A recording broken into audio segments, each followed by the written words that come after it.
Hello students. तो अब हम स्टार्ट करते हैं अपनी वीडियो का पार्ट बी, जिसमें हम पढ़ने वाले हैं कैपिटल स्ट्रक्चर के बारे में, ट्रेडिंग ऑन इक्विटी के बारे में, कैपिटल स्ट्रक्चर के न्यूमेरिकल के बारे में, जो हमारे चांसेस हैं कि 3 या 4 नंबर में इस बार 100% श्योरिटी के साथ रहेगा, और लास्ट फिक्स्ड कैपिटल और वर्किंग कैपिटल के फैक्टर्स के बारे में, जहाँ से भी एक क्वेश्चन आने के चांसेस हैं। तो स्टार्ट करते हैं। सबसे पहले आता है what is the meaning of capital structure. तो capital structure is the proportion of different long term sources of capital. तो हमारे कैपिटल के जितने भी लॉन्ग टर्म सोर्सेज हैं उन सभी के प्रोपोर्शन का मतलब होता है कैपिटल स्ट्रक्चर। अब कैपिटलाइजेशन क्या होता है? Aggregate of long term sources of capital. ये भी long term sources of capital का एग्रीगेट होता है। ये सब चीज़ें टर्म सिमिलर है और डायरेक्टली यहाँ से क्वेश्चन कभी नहीं आता है, क्योंकि एक नंबर में वो नहीं पूछते हैं व्हाट इज कैपिटल स्ट्रक्चर और कैपिटलाइजेशन या फिर फाइनेंशियल स्ट्रक्चर। ये बस मैं आपकी बेसिक अंडरस्टैंडिंग के लिए बता रही हूँ। अब बात करते हैं फाइनेंशियल स्ट्रक्चर की। तो कैपिटल स्ट्रक्चर में हमारे सिर्फ long term sources of capital आते हैं, बट फाइनेंशियल स्ट्रक्चर में हमारे long term as well as short term sources दोनों आते हैं। अब आगे हमारा चैप्टर में आता है व्हाट इज फाइनेंशियल लिवरेज और फाइनेंशियल रिस्क। तो financial leverage refers to the inclusion of fixed cost capital along with equity capital in capital structure. जब हम अपने कैपिटल स्ट्रक्चर में फिक्स्ड कॉस्ट कैपिटल के साथ साथ इक्विटी कैपिटल को भी इंक्लूड कर लेते हैं। फिक्स्ड कॉस्ट कैपिटल का मतलब क्या होता है? फिक्स्ड कॉस्ट कैपिटल का मतलब होता है वो सारी कैपिटल, वो सारा खर्चा जो हम फिक्स असेट को खरीदने में लगाते हैं। और इक्विटी कैपिटल आप सभी को पता है कि इक्विटी कैपिटल में हमारे इक्विटी शेयर्स, प्रेफरेंस शेयर, वो सब आते हैं। तो फाइनेंशियल लिवरेज का मतलब है हमारी fix cost capital along with equity capital. अब बात आती है फाइनेंशियल रिस्क की। तो फाइनेंशियल रिस्क क्या है? इनएबिलिटी टू पे the fixed cost on finance. जब हमारे फाइनेंस पे जो हमने लिया है उस पे हमें फिक्स कॉस्ट पे करना पड़े और उसकी वजह से जब कोई रिस्क अराइज होता है, उस रिस्क को हम बोलते हैं फाइनेंशियल रिस्क। अब नेक्स्ट हमारा आता है ट्रेडिंग ऑन इक्विटी। तो ट्रेडिंग ऑन इक्विटी का मतलब है use of fixed cost capital with equity capital. ये भी बिल्कुल सिमिलर है जो हमारा फाइनेंशियल लिवरेज का मीनिंग था। तो आपको बस बेसिक अंडरस्टैंडिंग होनी चाहिए इन टर्म्स की। ट्रेडिंग ऑन इक्विटी से हमारा एमसीक्यू कई बार पूछ लिया जाता है, मीनिंग ही पूछ लिया जाएगा कि ट्रेडिंग ऑन इक्विटी में हम क्या करते हैं। तो ट्रेडिंग ऑन इक्विटी में हमारी फिक्स कॉस्ट कैपिटल आती है साथ में इक्विटी कैपिटल के साथ। अब मैं बात करती हूँ एक न्यूमेरिकल क्वेश्चन की, जिसके चांसेस हैं इधर 3 या 4 मार्क्स में आपको पेपर में मिल जाएगा। अब बहुत सिंपल न्यूमेरिकल है। वहाँ पे आपको 2 कंपनी दी होंगी, जैसे ए लिमिटेड, बी लिमिटेड, 2 कंपनी यहाँ पर गिवन है। उन कंपनीज की आपको इक्विटी शेयर कैपिटल दे रखी होगी, साथ में डिबेंचर्स की वैल्यू दे रखी होगी। डिबेंचर्स के सामने जैसे 10% डिबेंचर लिखा है, इट मीन्स ये हमारा इंटरेस्ट का रेट है। अब हमें क्या क्या चीज़ चाहिए अपने क्वेश्चन सॉल्व करने के लिए? हमारे पास earning before interest and tax होना चाहिए, टैक्स का रेट होना चाहिए, इंटरेस्ट रेट होना चाहिए जो हमारे पास ऑलरेडी गिवन है। इक्विटी शेयर कैपिटल मतलब हमारे पास इक्विटी शेयर्स होने चाहिए जो ऑलरेडी गिवन है। तो सिंपल है, सबसे पहले हम लेके आएंगे earning before interest and tax. ये आपको ऑलरेडी क्वेश्चन में गिवन होगा। फॉर एग्जाम्पल हमारे क्वेश्चन में गिवन है 1 लाख। ए कंपनी की भी earning before interest and tax 1 lakh था, बी कंपनी का भी 1 लाख था। अब हम क्या निकालेंगे? Earning before tax.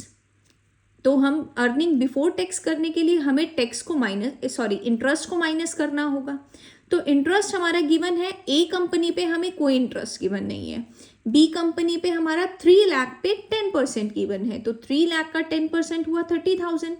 तो हमने 1 लाख से 30,000 माइनस किया तो हमारा आंसर आ गया 70,000। और ए लिमिटेड का अर्निंग बिफोर टैक्स था 1 लाख। अब हमने इंटरेस्ट माइनस कर दिया, अब हम क्या माइनस करेंगे? टैक्स माइनस करेंगे। टैक्स भी आपको क्वेश्चन में गिवन होगा, यहाँ पे मैंने क्वेश्चन पूरा नहीं लिख रखा। आप यहाँ पे tax at the rate of 30% हमने लिया है, तो 30% टैक्स हमारा 30,000 हो गया और यहाँ पर हमारा 21,000 हो गया। तो हमने इसको डिडक्ट किया तो हमारा आया 49,000, 70,000। ये सब चीज़ें आपको ऑलरेडी क्वेश्चन में गिवन होंगी। टैक्स का रेट भी आपको गिवन होगा, इंटरेस्ट भी आपको गिवन होगा, इंटरेस्ट रेट भी आपको गिवन होगा। तो हमने अर्निंग आफ्टर टैक्स निकाल लिया। इसके बाद हमें निकालना है अर्निंग पर शेयर, कि एक शेयर पर हमारी कितनी अर्निंग निकल रही है। उसका फॉर्मूला होता है अर्निंग आफ्टर टैक्स डिवाइड में नंबर ऑफ इक्विटी शेयर, जितने भी हमारे इक्विटी शेयर्स हैं। तो अर्निंग आफ्टर टैक्स हमारी कितनी आई 70,000, और नंबर ऑफ इक्विटी शेयर हमें कितने गिवन है। ए कंपनी के पास कितने शेयर थे 5 लाख अमाउंट दे रखा है, 10 रुपीज़ का एक शेयर था, इसका मतलब 50,000 शेयर थे। तो 70,000 को जब हमने 50,000 के साथ डिवाइड किया तो हमारा अर्निंग पर शेयर आया 1.40, और 49,000 को जब हमने डिवाइड किया 20,000 के साथ तो हमारी अर्निंग आई 2.45। तो ट्रेडिंग ऑन इक्विटी हमारी तब प्रॉफिटेबल रहेगी जब हमारी रिटर्न ऑन इन्वेस्टमेंट हाइयर रहेगा रेट ऑफ इंटरेस्ट से ऑन डेट पे। तो ए का 1.40 आया है और बी का 2.45 आया है। इसी से हम एनालाइज कर लेंगे कि हमारी कौन सी कंपनी ज़्यादा प्रॉफिटेबल रहेगी। तो आपका जो भी पेपर में न्यूमेरिकल आए, आपको एक चीज़ देखनी है, 2 कंपनी आपको गिवन होगी। आपको पहले earning before interest and tax given होगा, उसमें से इंटरेस्ट डिडक्ट कीजिए, फिर अर्निंग बिफोर टैक्स आ जाएगा, उसमें से टैक्स डिडक्ट कीजिए, आपके पास अर्निंग आफ्टर टैक्स आ जाएगा। फिर हमें अर्निंग पर शेयर निकालना है, जिसका फॉर्मूला होगा earning after tax divide by number of equity shares. मैं 100% गारंटी के साथ बोलती हूँ कि अगर आपके पास कोई न्यूमेरिकल होगा वो इसी तरीके का न्यूमेरिकल होगा, और इसी तरीके से आपको उसको सॉल्व करना है। बेटर है कि आप 2 या 3 न्यूमेरिकल सॉल्व करके देखिए और आप इजीली इस न्यूमेरिकल को कर पाएंगे। अब हम नेक्स्ट बात करते हैं, जहाँ से बहुत बार हमारे क्वेश्चंस रिपीट होते हैं, factors affecting the choice of capital structure. और बहुत डायरेक्ट क्वेश्चन यहाँ से पूछ लिया जाता है। डायरेक्टली आपको पूछा जा सकता है कि explain any 3 factors that affect capital structure, या फिर आपके पास क्वेश्चन आ सकता है explain the following factor that affect capital structure. आपको दे दिया जाएगा cash flow position, interest coverage ratio, या फिर डेब्ट सर्विस कवरेज रेशियो। अब हम देखते हैं कि हमारे कौन कौन से फैक्टर अफेक्ट करते हैं कैपिटल स्ट्रक्चर के डिसीजन को। तो पहला है हमारा cash flow position. Cash flow position means कितना कैश हमारे पास आ रहा है, कितना जा रहा है, तो उस बेसिस पे हम अपने कैपिटल स्ट्रक्चर को डिसाइड कर सकते हैं। सेकेंड आती है हमारी इंटरेस्ट कवरेज रेशियो। तो इंटरेस्ट कवरेज रेशियो हमने अकाउंट्स में भी पढ़ी है कि इंटरेस्ट कवरेज रेशियो का हमारा फॉर्मूला होता है earning before interest and tax divide by interest. तो it refers to the number of time companies earning before interest and tax cover the interest payment obligation. Earning interest coverage ratio हमारी निकलती है earning before interest and tax divided by interest. Next है हमारा डेब्ट service coverage ratio. तो डेब्ट coverage service coverage ratio का भी हमारा फॉर्मूला होता है प्रॉफिट आफ्टर टैक्स में हम डेप्रिसिएशन प्लस करते हैं, इंटरेस्ट प्लस करते हैं, non cash expense return of add करते हैं, divided by preference dividend plus में इंटरेस्ट प्लस में रीपेमेंट ऑब्लिगेशन।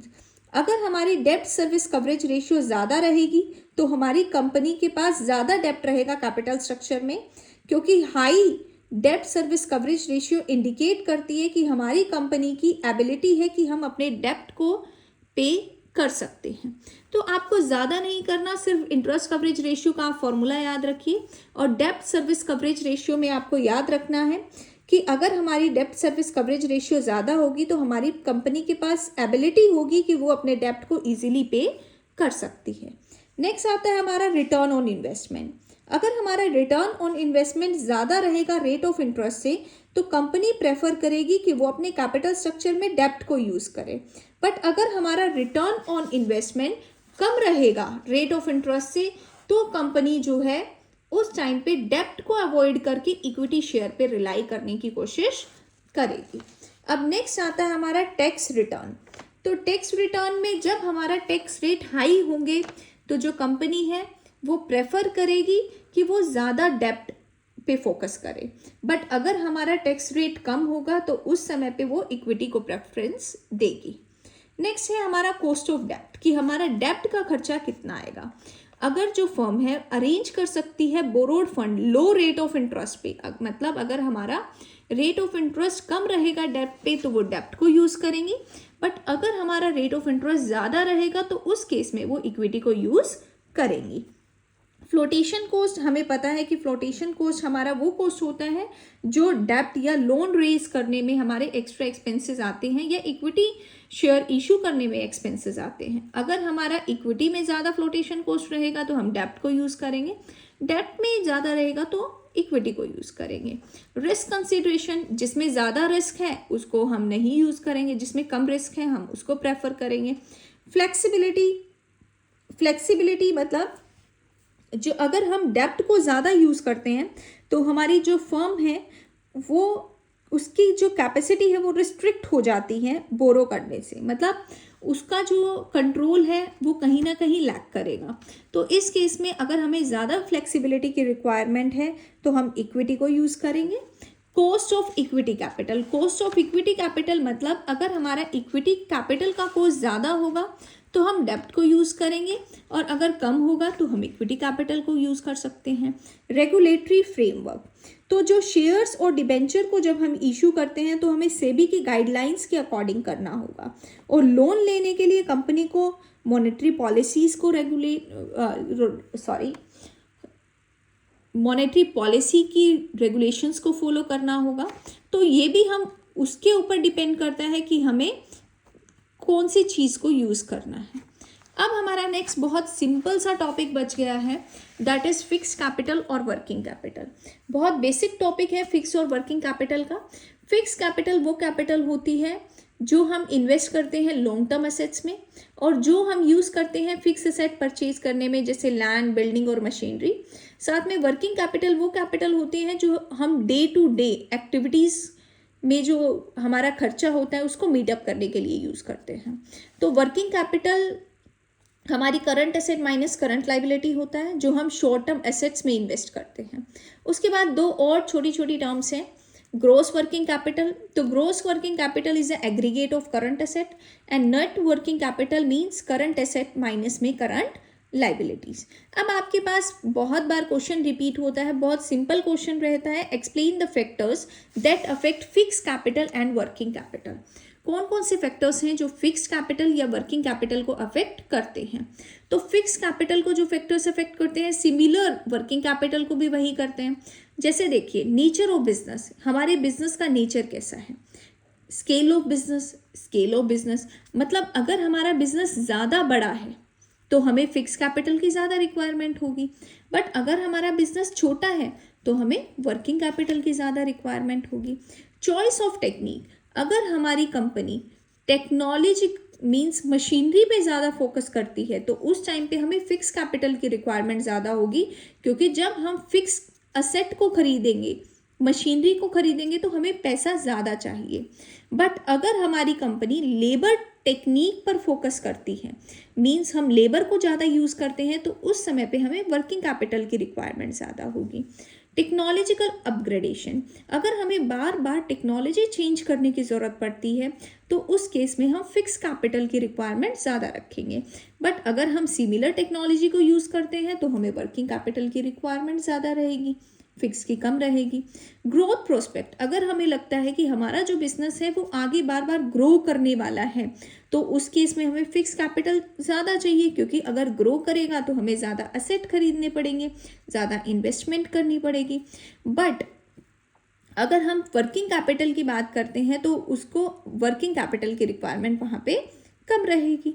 डाइवर्सिफिकेशन, अगर हम अपने बिजनेस में डाइवर्सिफिकेशन लाना चाहते हैं, चेंजेस लाना चाहते हैं, तो उस केस में हम फिक्स कैपिटल को ज़्यादा यूज़ करेंगे। बट अगर कोई चेंज नहीं लेके आना चाहते तो उस केस में हम वर्किंग कैपिटल को यूज़ कर सकते हैं। अगर हमारा कंपटीशन मार्केट में ज़्यादा रहा तो फ्रिक्वेंटली हमें अपनी स्ट्रैटेजीज़ को, पॉलिसीज़ को चेंज करना पड़ेगा, जिसकी वजह से हमारी वर्किंग कैपिटल की रिक्वायरमेंट ज़्यादा रहेगी। इस चैप्टर में बेसिकली हमारा इतना ही था। तो यहाँ से आपके दो क्वेश्चन आ सकते हैं।